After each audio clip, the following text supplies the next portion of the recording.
Black community is right here. I want to thank you, President Walton, for your work, your leadership, and all that you've done. Do you want to say a few words? Give it up again. That's the only way I know people can do it. Good afternoon, everybody. Good afternoon. Good afternoon, everybody. Good afternoon. First of all, it's just a blessing to see everybody here together again as we are starting to come out of this pandemic. It's been a wild ride the last couple of years, but I just briefly want to say, as you know, we worked hard to carve out resources that were specifically for the Black community. And that first initial commitment was just the beginning of the work that we're going to continue as we move forward. And I want to thank everybody in here who is a recipient of Dreamkeeper Initiative resources. I want to thank you for the work that you continue to do in our community. We are going to remain unapologetically Black in everything that we do. Yes, sir. If I can't represent my folks first as I do this job, then that's a problem. And you make sure you always hold me accountable if you see me going in a direction that's not focused on making sure our folks are taken care of. So again, I just want to say thank you for all the work, all the support, everything that you do in our community. We're going to continue to make sure that resources are available for Black folks here in San Francisco. I also want to make sure that two things. One, I want to thank Director Davis for her continued commitment, not only for the Dreamkeeper Initiative, but for reparations, for all the work that we throw on the Human Rights Commission as we pass policy. And I also want to say thank you so much to Dr. Saida Birch. You know, it definitely warms my heart every time I see her in action, because she has been someone who I've seen grow tremendously in the work through our community, and of course here in this city. She's amazing. I knew it a long time ago, but I want to just thank her as our first director of the Dreamkeeper Initiative for all that she continues to do in community as well. So again, the work continues. We have a lot of work in front of us, and I just want to make sure that we stay focused on doing what we're supposed to for the Black community, because there are so many things that we've had to suffer from over the years, and now it's our time to reap the benefits of the work and commitment that all of you have put here into this city. Thank you so much. Thank you.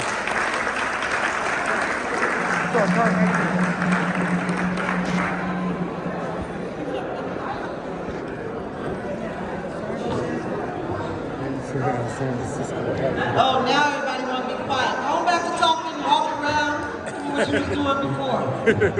And buy from the people that sell it.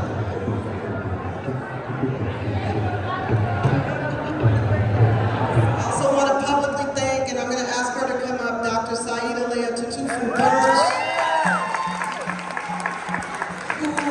has built on the vision and the work, but just so much appreciation and gratitude for Mayor London Breed. One more time.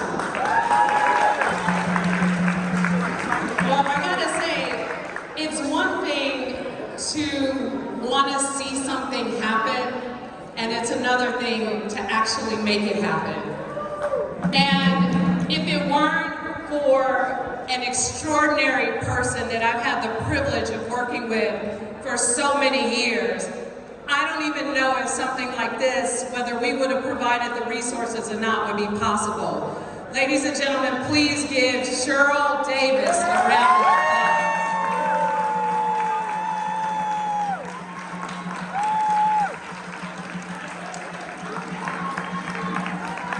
She deserves all the love today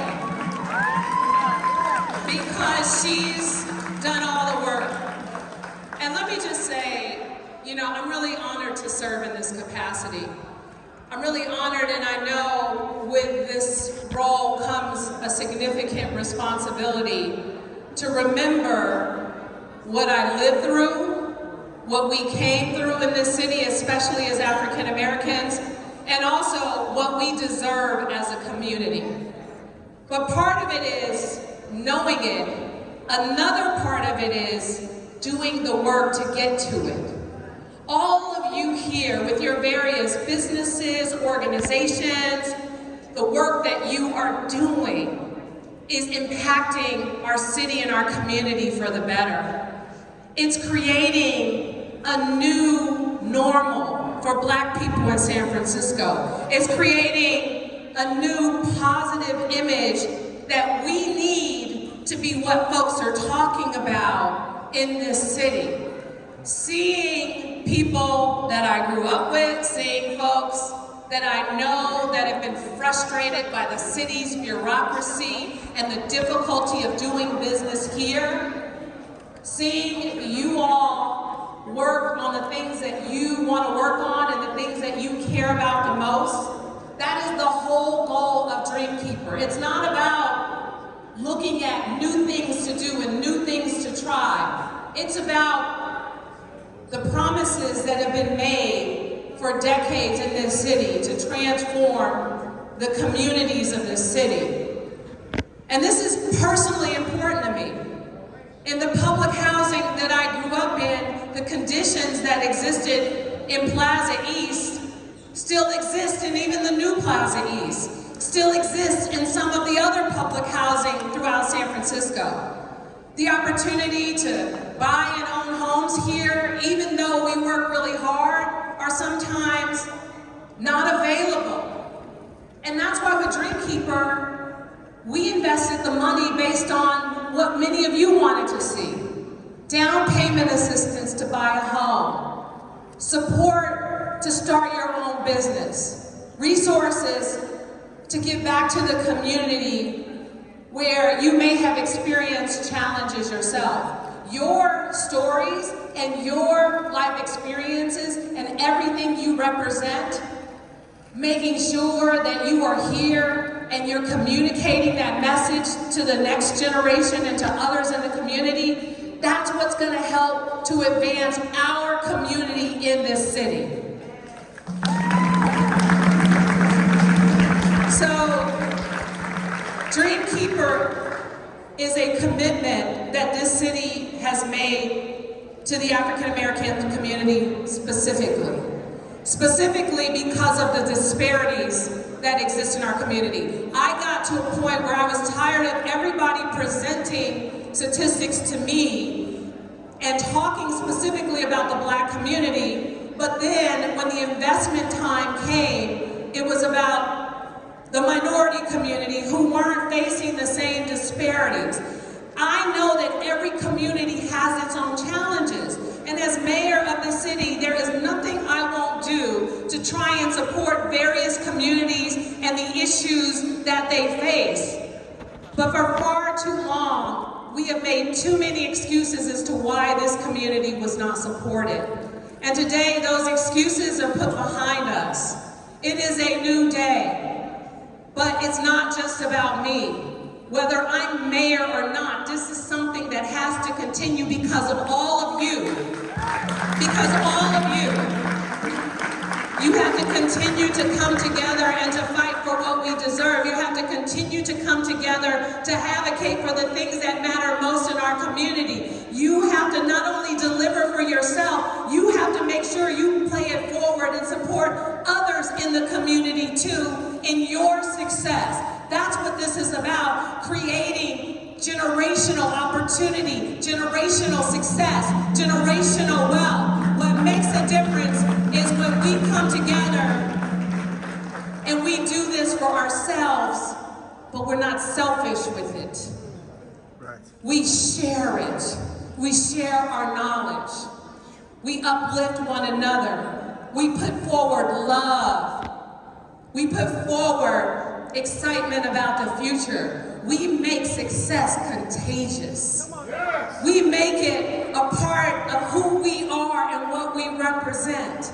That's what Dreamkeeper is about. And that's why I am so happy to see so many of you here today. So many of you, even with the masks, smiles underneath those masks. So many of you with your children. I see Gail making her son work. G is handling this business for his mom. I love that. I love the families and the community and us coming together. in City Hall. In City Hall. This space belongs to you just as much as it belongs to anyone else. And so as we work towards our goal of transforming the city, I really want to just take a minute. I know there are a number of commissioners here and elected leaders here. Supervisor Asha Safai from Lakeview is in the house. Kate Sophis is our director of the Office of Economic and Workforce Development. So when you're looking for resources for your businesses and support, come to talk to Kate about those opportunities. We got the Director of Cultural Affairs, that's our Arts Commission in San Francisco, Ralph Remington. And of course, you already gave Cheryl Davis all the love. And everybody knows Saida's doing all the work. Two incredible women in this city. And let me tell you about our fire chief just briefly. I think Attica, are you here somewhere? Okay, Attica works for the fire department. She grew up in the city. We grew up together. She was a lot more responsible than I was. Anyway, she works for the fire department in a leadership role, but she just didn't focus on being a leader in the fire department. She said, I want to start a program because I want people who grow up in this city, in our community, to have the ability to work in the fire department. So she created a program, and this chief supported a program. And because of the work that they did, kids from Hunters Point, kids from Fillmore, kids from these communities, they are now going to be working for the San Francisco Fire Department. What a blessing. What a blessing. So, just to end it, because I could talk on and on and on. Cheryl said, you want to say a few words? I was like, nah, I don't need to say a few words, because I will talk forever. But just so you know, I am so happy about what I know our future can be. Looking at this crowd, and also the feedback that I get from so many people who have taken their work to the next level because of Dreamkeeper, is why Dreamkeeper exists. This is for you, and this city is for you. Remember that we are stronger when we work and we come together, when we put aside our differences for the best interest of our community, because there is no way that I am going to be a successful mayor unless my community thrives in San Francisco. So keep pushing, keep doing, keep dreaming, keep making magic happen, keep the dream alive for yourselves and for future generations in this city. Thank you all so much for being here today.